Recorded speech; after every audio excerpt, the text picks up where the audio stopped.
Alrighty, how's it going, everybody? My name is Mark.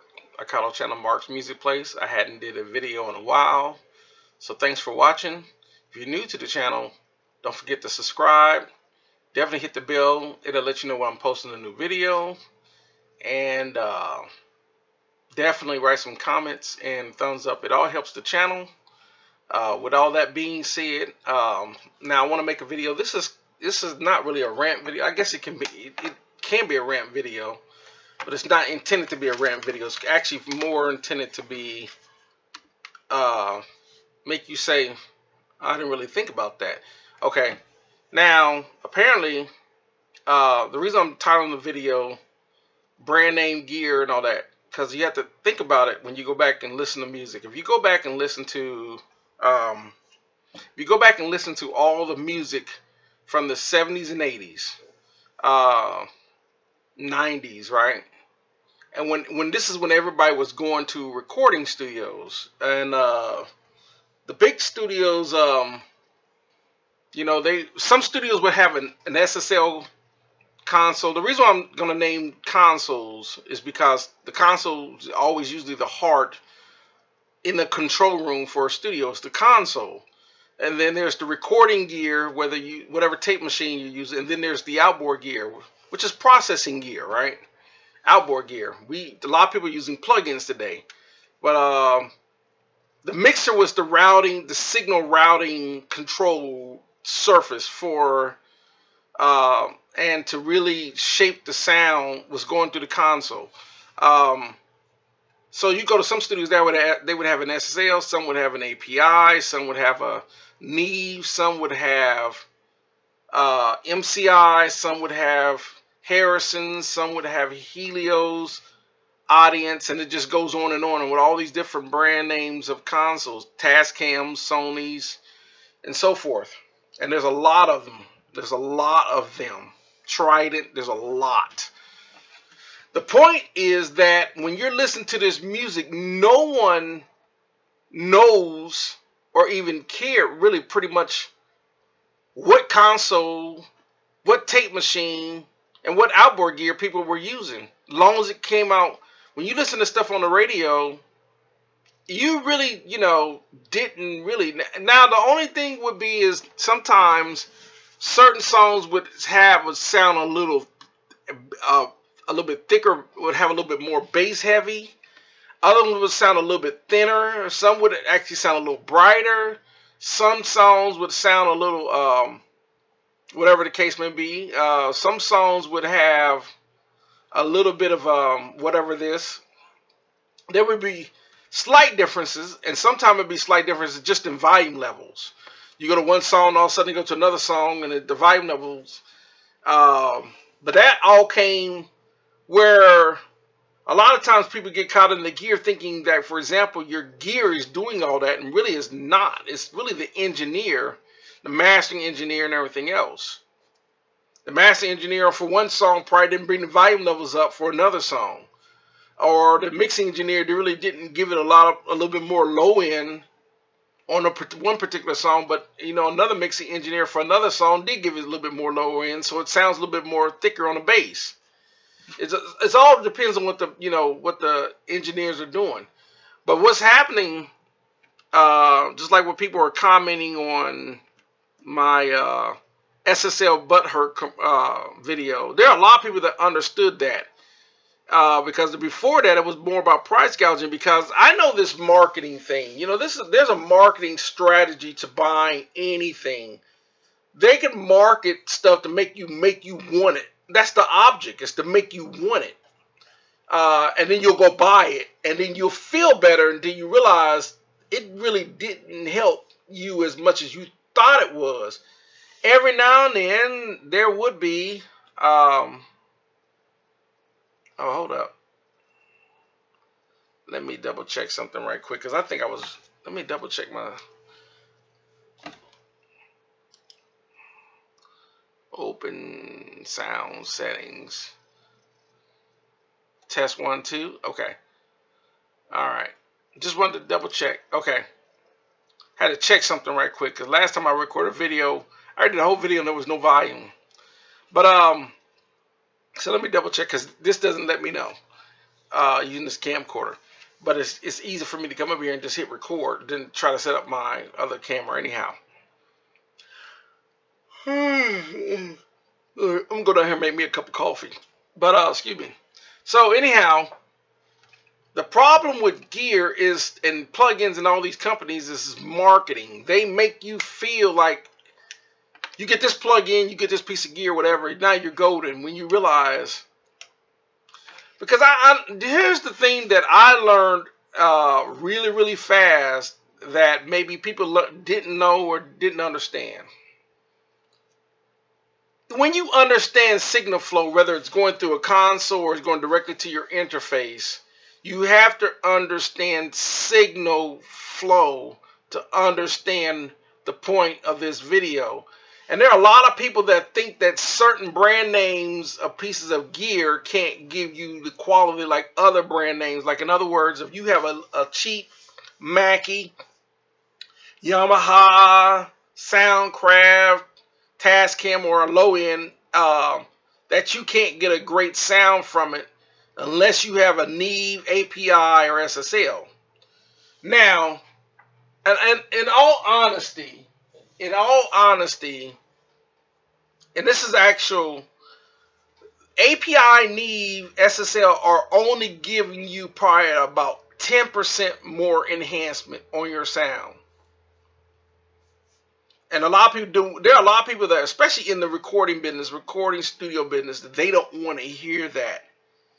They want to, oh, it's the console. The console is not the console. I'm gonna tell you what it really is that's making the stuff. When you listen to good music, the bulk of the good music that you listen to is coming from the source.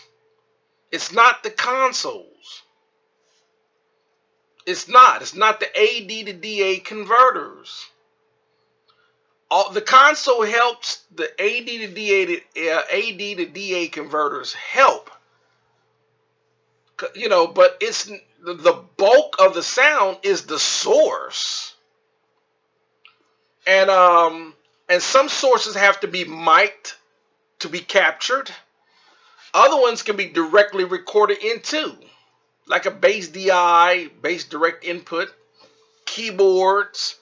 The sounds from those synthesizers, keyboards, bass guitar, whatever, the other sound might be coming from the microphones going through preamps.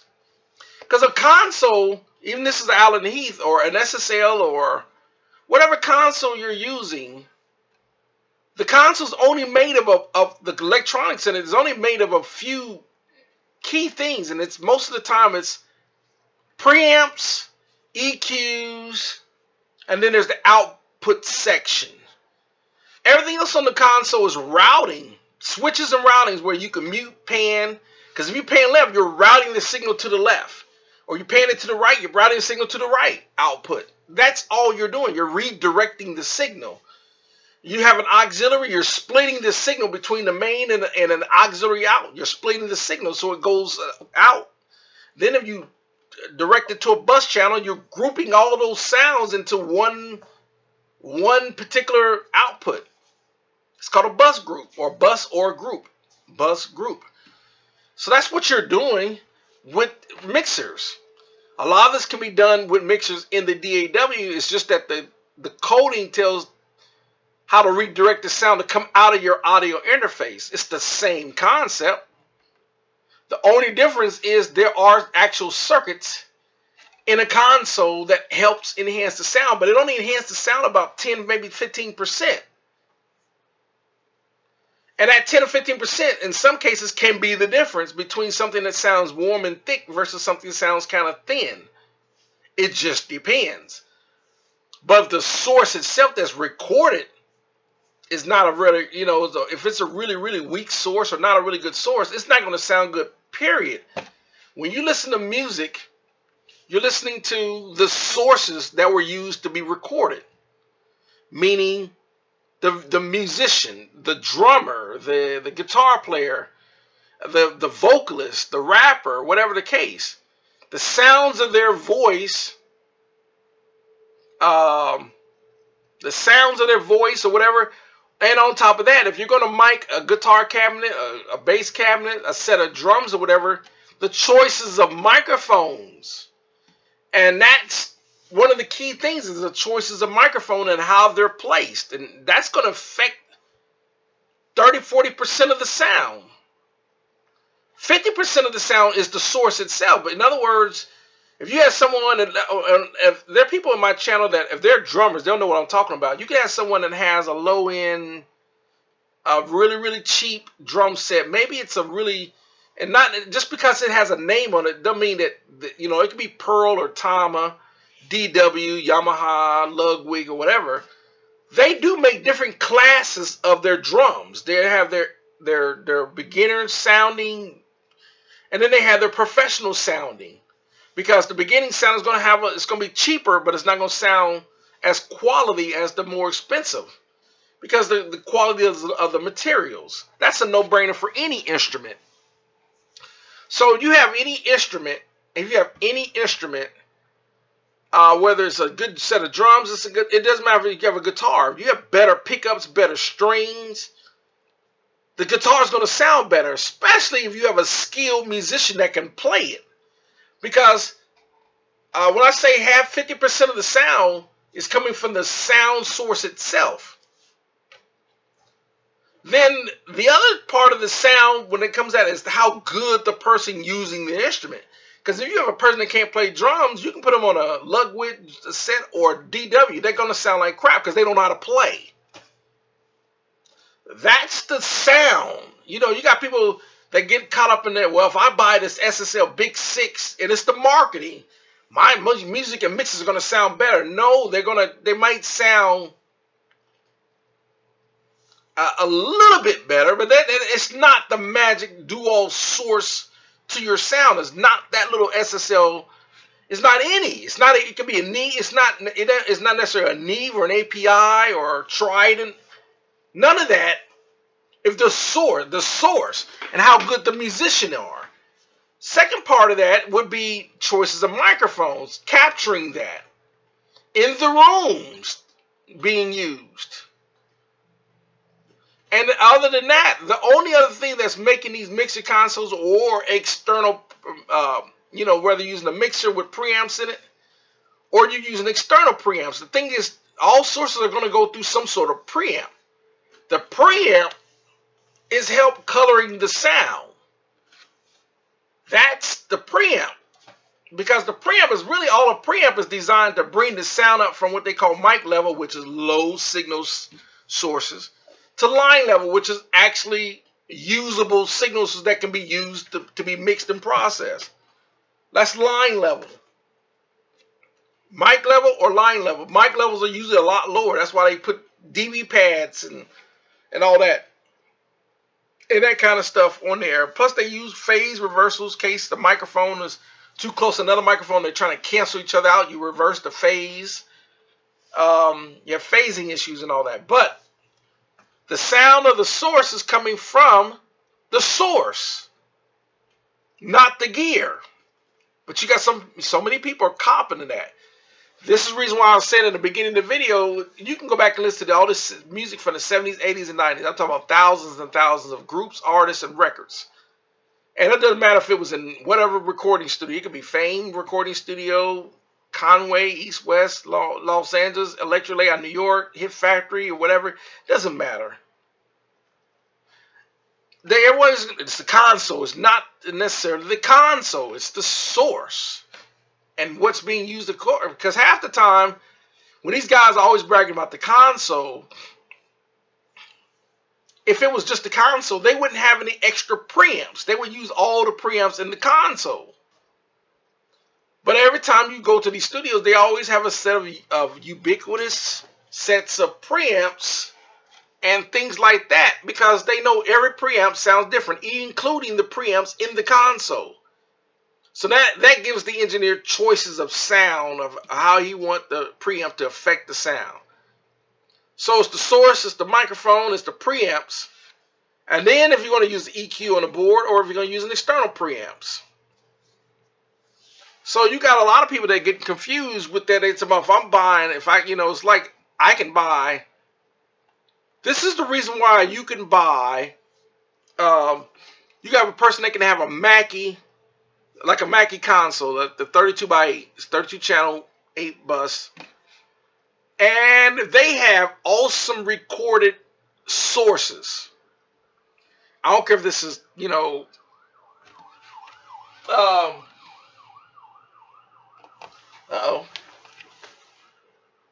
what's going on here? Fire department outside. So, fire department outside. Somebody going up into one of my neighborhood.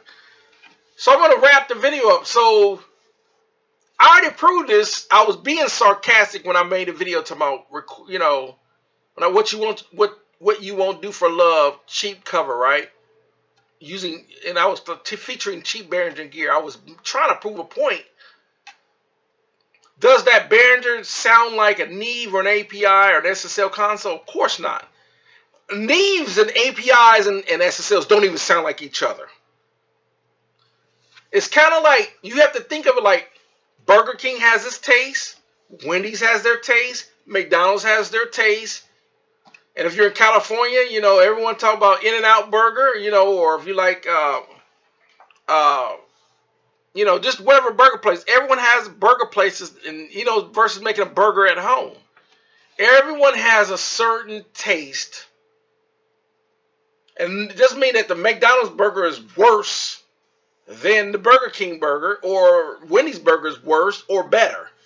They just taste a little different. That's the same thing with consoles. The Behringer console that I have sounds a little different than the rest of them.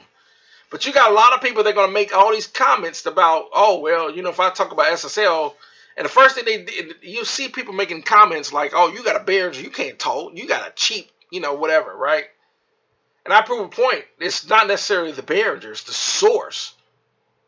Because if I record it, trust me, if I record that same What You Won't Do for Love on an SSL console, it wouldn't have sounded that much, it wouldn't have sounded a ton better. It might have had a little bit an enhancement or whatever because of certain circuits. But that would have been, you like, yo, I listen to that one and let me listen to that one. Oh, that really don't sound that much different. And it's the same thing, because you got to look at, when you look at whether all these gear, part of the sound is the processing, whether using plugins or actual outboard gear. That's also changing and enhancing, or in some cases making it sound worse. It's the sources of processing that you're using, whatever compressors and reverbs and delays and EQs and all that on top of all that stuff. So to wrap it up, so I'm about done.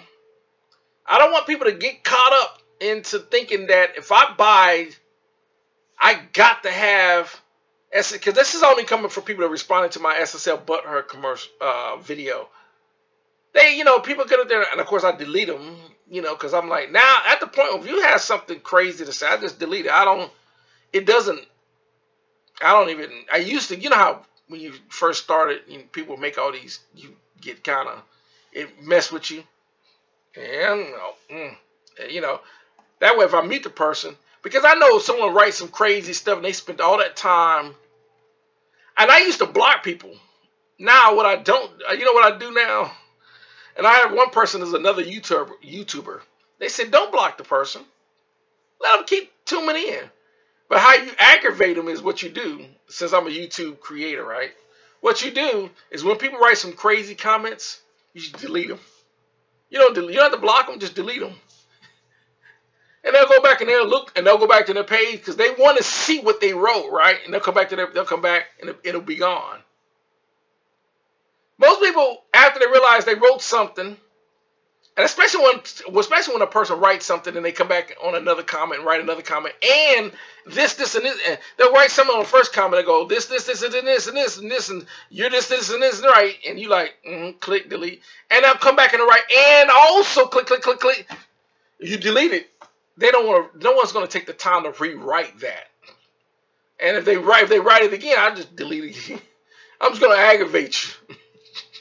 So, That's gonna be more aggravating instead of just blocking people. I'm just gonna start aggravating by just deleting their comments.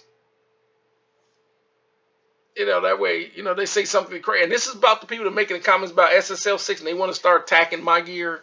And I know for a fact, yeah, your SSL Big 6 will sound better than my Behringer. Yep, sure will.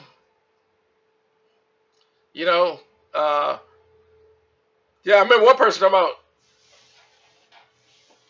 you got a Allen and Heath and SSL. You must go get your ears checked because it don't sound better than it doesn't sound better. It'll never sound as good as SSL. It never sound as good as an SSL. You know what I'm doing in my head, right? Because I know for a fact it's about the source, not necessarily the gear. The gear helps, but that's the reason why I make my video about. I was doing video on cameras like Nikon and it doesn't matter if you have a Pentax, Olympus, Fuji, Canon, Hasselblad, Leica, Zeiss, Canon, Nikon. All of those cameras can take exceptional pictures. But what makes the picture shine is all the extra stuff that you need, like the accessories, like the lighting, shading, different lenses, stuff like that. You can even do amazing stuff on your cell phone if you know how to go into the pro settings and start using the pro settings and adjusting the ISO and the shutter and the white balance and all this other stuff. You can make amazing photos on your phone. It's just that all the other extra stuff like lighting, speed lights, flashing, strobes, backdrops, and all that is what makes it's more than that. If you go to a movie set, you'll never see someone come on a movie set they just got an iPhone. No, on a movie set they're gonna have backdrops, splash. They're gonna have all kinds of gear. They have cranes and dollies and all kinds of gear to make that movie, because it takes all that to make the movie shine. So to wrap the video up, don't let all that stuff. So there's gonna be people that was gonna write comments on my page about SSL Big. Trust me. The point of that whole video was to say that you don't need to spend $50, $3,000, $4,000, $5,000 because it's got a name on it. You don't. There are so many great alternatives for a third the price and get you the same results. And it's the same. It's like if I bought this, an SSL and only gave me 8 channels with 4 preamps, or I bought a Midas for the same price, gave me 32 channels, 32 preamps.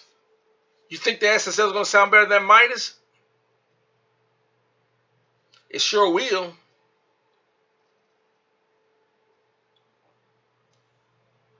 No. So that's going to do it for the video. Thanks for watching. There are a lot of people going to get caught up with names. It ain't the name. It's about a good song and how you record it. The source.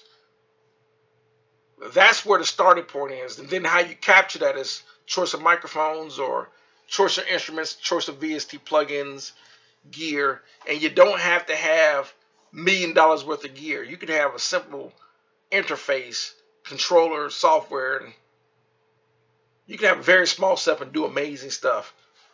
This is all like my stuff up here in this big studio up here. It's all choice. It isn't necessary. But when you do have one great thing, and I end the video on this. One great thing about having choices, it does give you a lot of options. Go, I'm gonna try that and that and that because I have the equipment to do that. Sometimes when you don't have the equipment to do that, you have to go with what you got. So you just go with what you got. All right, thanks for watching. Y'all have a great one.